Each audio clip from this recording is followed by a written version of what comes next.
9 de la mañana, 13 minutos, se los decíamos desde temprano, nos visitaba en la jornada de hoy el senador nacionalista, el doctor Jorge Larrañaga, a propósito de esta campaña Vivir sin Miedo, en la que está recolectando firmas. 300.000 son las que se necesitan para llevar adelante un plebiscito. Primero que nada, la bienvenida, los buenos días y el agradecimiento por aceptar la invitación. Doctor, ¿cómo le va? Bueno, muchas gracias a ustedes por esta invitación y por esta oportunidad.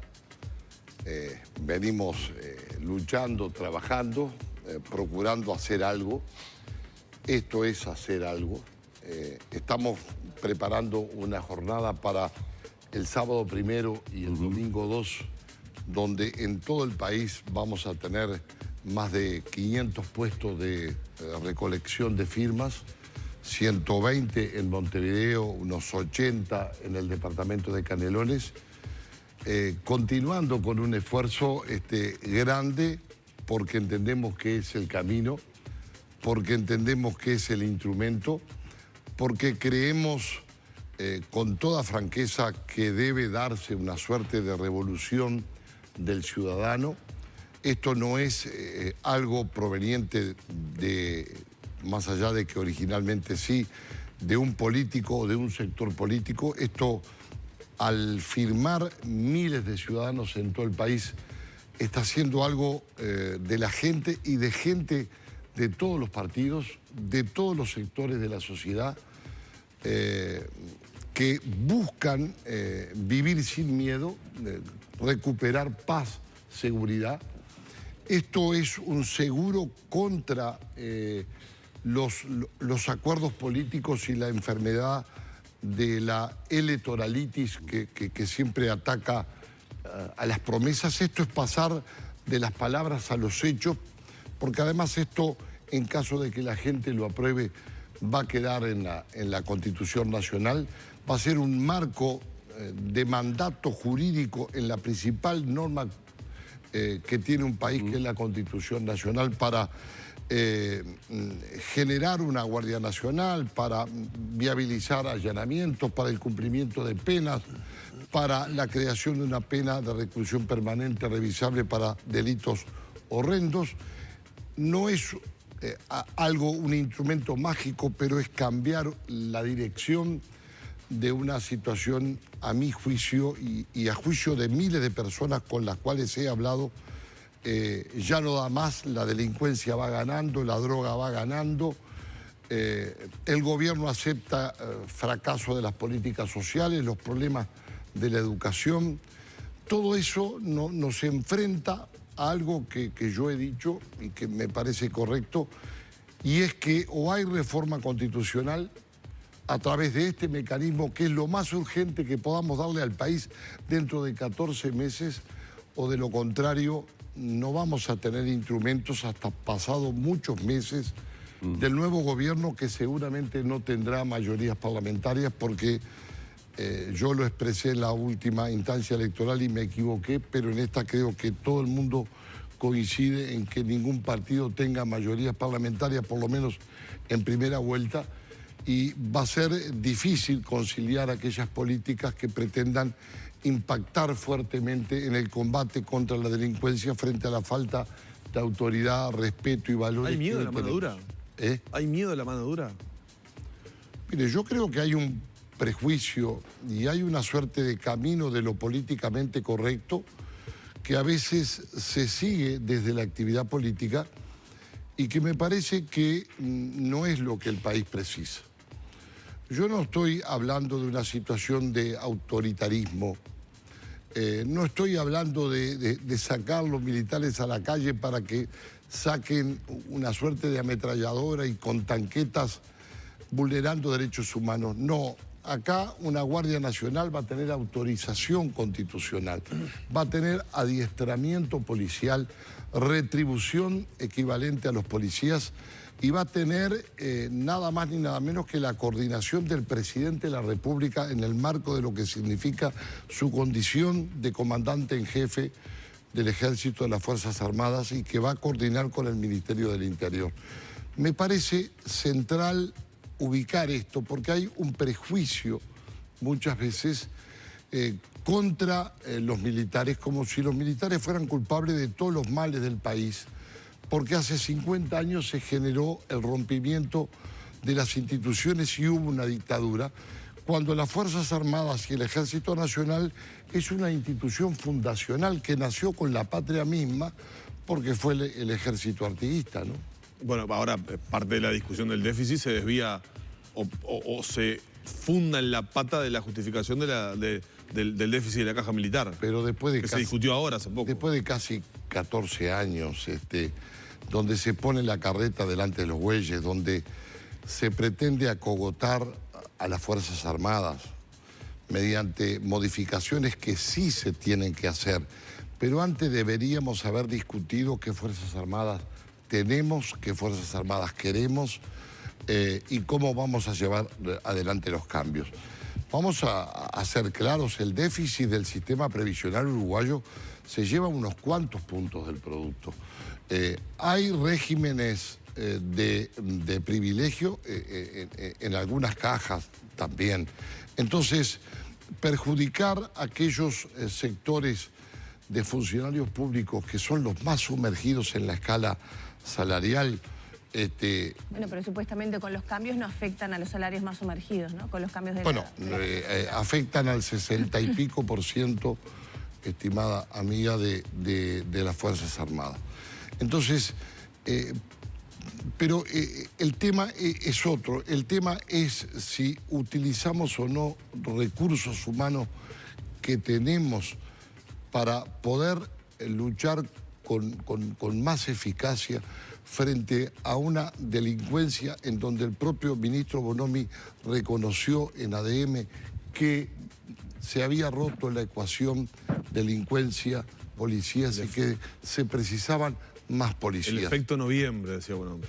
Bueno, dijo noviembre... que al cierre dijo Bonomi, el próximo gobierno va a tener que tener un incremento importante de la plantilla policial. Perfecto, pero 6 meses antes había dicho que no era necesario tener más policías. Es un ministerio de la excusa. Es la excusa del policía que debió utilizar chaleco y no lo hizo, es la excusa del nuevo código del CPP, es la excusa de la bancarización, es la excusa de la víctima que se resistió y no debió hacerlo, es la excusa, siempre hay una excusa. Y me parece que un gobierno no puede renunciar a un cometido esencial básico y primario que le corresponde por disposición constitucional, que es cuidar a los uruguayos, que es cuidar a la gente. Y no es posible que tengamos hoy la cantidad de homicidios que tenemos, la cantidad de rapiñas que no confesaron hasta lo último, que se habían, no solamente no se habían disminuido, sino que habían incrementado en un 57%. Hoy tenemos una sensación donde la gente, y mire que yo recorro todo el país, los otros días recorrí todos los comercios o buena parte de los comercios de Progreso. No había casi que ninguno que hubiere escapado a la visita de los amigos de lo ajeno. Y esto está pasando en todos lados. Y yo creo que esto es grave, porque tiene un componente que no hemos enfrentado decididamente, que es el componente de la droga y el combate al narcotráfico. Lo han dicho reconocidos policías, el hermano de Cuarteche lo ha expresado en un periódico de circulación nacional, lo reconoció el propio director nacional de policía. Este tema hay que enfrentarlo, hay que decir basta, hay que ponernos en la disyuntiva de hacer algo. Y esto que nosotros estamos haciendo podrá recibir críticas. Yo del último programa que tuve acá, sí, sé que recibí críticas de los oyentes. Yo acepto las críticas porque forman parte de una democracia. Pero me parece que la ciudadanía también tiene que hacer algo, tiene que involucrarse en su condición de ciudadano para buscar que la gente pueda decidir y que este tema sea un tema de discusión en todo el proceso electoral de aquí a 14 meses, cuando tengamos la elección nacional próxima, porque una elección es para que el país decida por qué gobierno quiere elegir y qué temas vitales priorizar para enfrentar y mejorar, porque lo que se pretende es, en una democracia, es que el país avance y mejore. Me parece que eso es fundamental. Larrañaga, ¿dónde queda la capacitación policial, que es un requerimiento del sindicato y que uno ve noticias relativamente seguidas de un policía con mala puntería o con mal análisis de la situación que dispara en un lugar público? ¿No se requiere también dentro de la iniciativa, de las propuestas que usted hace, mejorar la capacitación policial? No agregar personas, sino mejorar la acción de los que ya están. Eso ya se puede hacer, eso ya se puede hacer. Para ser policía se recibe un adiestramiento de 6 meses.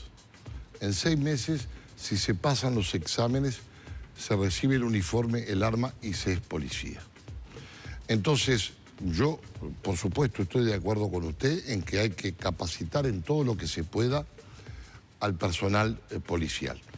Pero cuando se dice que un militar no está preparado para ser policía, me parece que es un enorme error. Porque, primero, el personal militar ya cumple funciones de policía en 1000 kilómetros de guardia costera, en la policía aeroportuaria y en la guardia perimetral de cárceles. Tiene conocimiento en armas, tiene preparación física y conocimiento de disciplina, y nosotros prevemos en la reforma que tenga un adiestramiento también hacia la función policial para recanalizar los integrantes de ese cuerpo nacional. Entonces, por supuesto que sí. Ahora, usted sabe que hay una muy poca práctica en tiro por parte de los policías, un escaso adiestramiento en la preparación y en la relación con el arma, que es precisamente un instrumento de disuasión en la materia de prevención policial, que hay falta de preparación muchas veces física en el personal policial, que hace lo que puede, pero yo considero, y tengo legítimo derecho en una democracia, a decir que está mal preparado.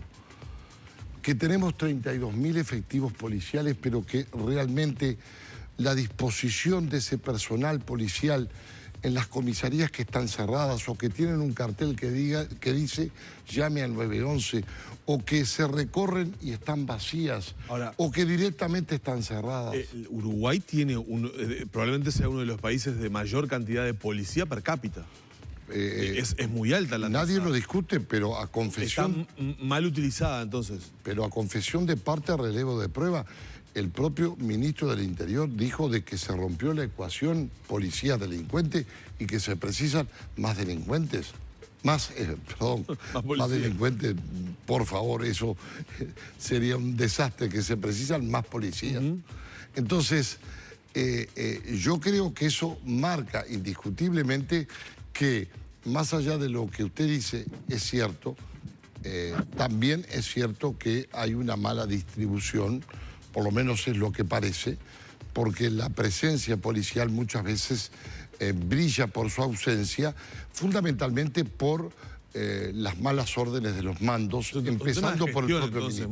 Yo creo que hay un grave problema de gestión también. Eso es indiscutible. Los sindicatos policiales lo indican en las conversaciones que tenemos. Yo no voy a expresar o a revelar contenidos de conversaciones que he tenido, incluso con policías en cualquier punto del país, a los cuales uno les pregunta y evidentemente encuentra la respuesta en lo que refiere a la falta de respaldo del Ministerio del Interior a la policía en ese combate, donde también está el tema de la justicia, fiscales, jueces, donde está también la complicación que tenemos, por ejemplo, en el allanamiento nocturno, que es una prohibición constitucional desde 1830.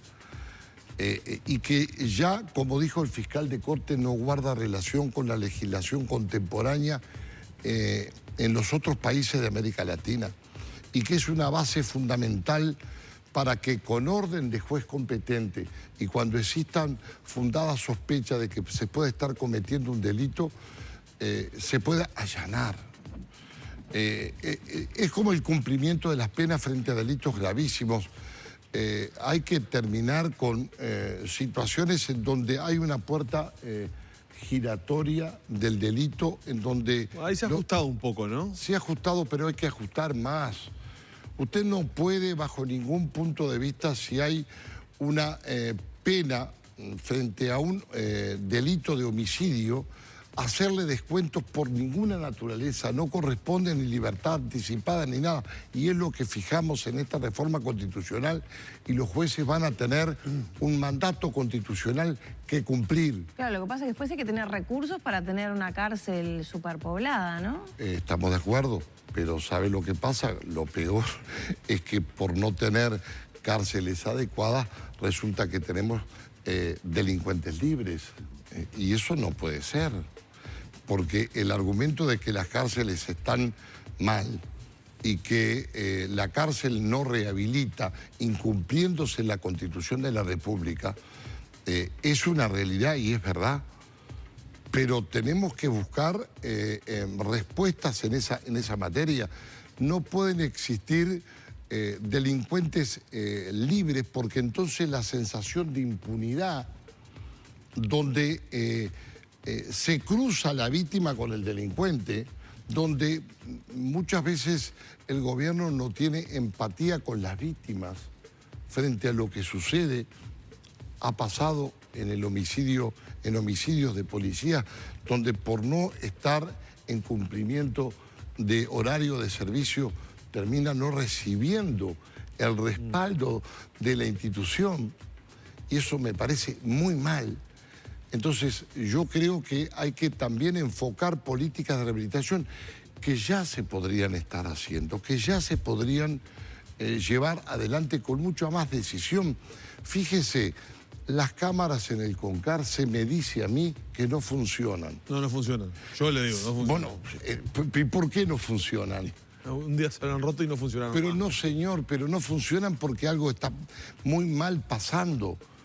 Y entonces tenemos hoy un negocio intramuro de las cárceles en materia de droga, sí, bueno, millonario en dólares. Me contaba una abogada que tiene a sus defendidos en el CONCAR, que adentro del CONCAR se montan pequeños almacenes y se asaltan adentro del CONCAR. Mire, en el CONCAR y en otras cárceles pasa cualquier cosa.